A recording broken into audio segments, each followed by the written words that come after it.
বর্তমানে সমস্ত জায়গাতেই আয়ুষ্মান ভারতের ফর্ম ফিল আপ চলছে। যারা আপনারা আয়ুষ্মান ভারতের ফর্মটা পেয়েছেন এবং হাতে নিয়ে বুঝতে পারছেন না কোথায় কি ফিল আপ করবেন, তাদের জন্য এই ভিডিওটা সম্পূর্ণ দেখুন। আশা করছি আপনারা বুঝতে পারবেন এই ভিডিও দেখে যে কিভাবে আপনারা আয়ুষ্মান ভারতের ফর্ম ফিল আপ সঠিকভাবে সঠিক তথ্য দিয়ে করবেন। তো সবার প্রথমে আমি দেখাই, এখানে রাজ রয় বলে একজন হেড অফ দ্য ফ্যামিলি আছে, যার এজ হলো 17 বছরের মধ্যে এবং তিনি নেই।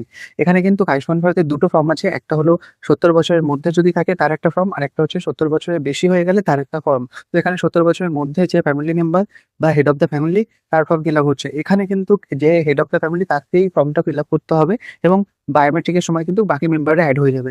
তো এখানে দেখতে পাচ্ছেন প্রথমেই আমরা আধার নাম্বার দিয়ে দিয়েছি, তারপরে অ্যাপ্লিক্যান্টের নেম, অ্যাপ্লিক্যান্টের রেশন কার্ড, তারপর টিক করতে হবে আপনাকে কোন ধরনের রেশন কার্ড আছে, তারপর আপনাকে আধার লিঙ্ক মোবাইল নাম্বার দিতে হবে, জেন্ডার টিক করতে হবে, তারপর ডেট অফ বার্থ বসিয়ে দেবেন, জন্ম তারিখ, তারপর আপনার ফুল অ্যাড্রেস আধার কার্ডে যেটা আছে সেটা দেখে দেখে বসিয়ে দেবেন, district, block, gram panchayat, family head name and total আপনার ফ্যামিলি মেম্বার হেড নিয়ে কতজন সেটা লিখতে হবে, ফ্যামিলি হেডের যে প্যান নাম্বার সেটা দিতে হবে, এপিক নাম্বার মানে এখানে ভোটার কার্ডের নাম্বারের কথা বলা হয়েছে, এবং AC number, part number, serial number, এটা আপনারা ভোটার লিখ থেকে খুব সহজে পেয়ে যাবেন। এরপর স্বাস্থ্যসাথী কার্ডের ডিটেলস দিতে হবে, স্বাস্থ্যসাথী কার্ডের যে নাম্বারটা সেটা আপনারা এখানে বসে দেবেন, 17 ডিজিটের একটা নাম্বার হয়। যদি আপনারা কার্ডের নাম্বার খুঁজে পাচ্ছেন না, অলরেডি আমি ভিডিও করে রেখেছি, সেই ভিডিওটা আপনারা দেখে নিতে পারেন। এবং তারপর রুরাল এরিয়া জন্য যারা অ্যাপ্লাই করছেন তাদের জন্য কিন্তু এই রুরাল এরিয়ার সেকশনটা ফিল আপ করতে হবে। এখানে ইয়েস নো করে টিক করতে হবে।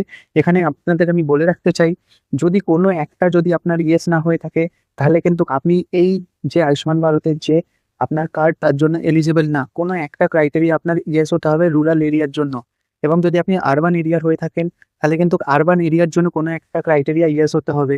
বাকি অনেকগুলো ক্রাইটেরিয়া ইয়েস হতে পারে, কিন্তু মিনিমাম একটা হতেই হবে। এরপর আপনার অ্যাডিশনাল ইনফরমেশনে বলছে যে এজ আপনার গ্রেটার দ্যান 70 কিনা, ইয়েস অর নো করতে হবে। None of my family member Asha AWWH member, যদি না হয়ে থাকে তাহলে না, হ্যাঁ হয়ে থাকলে হ্যাঁ।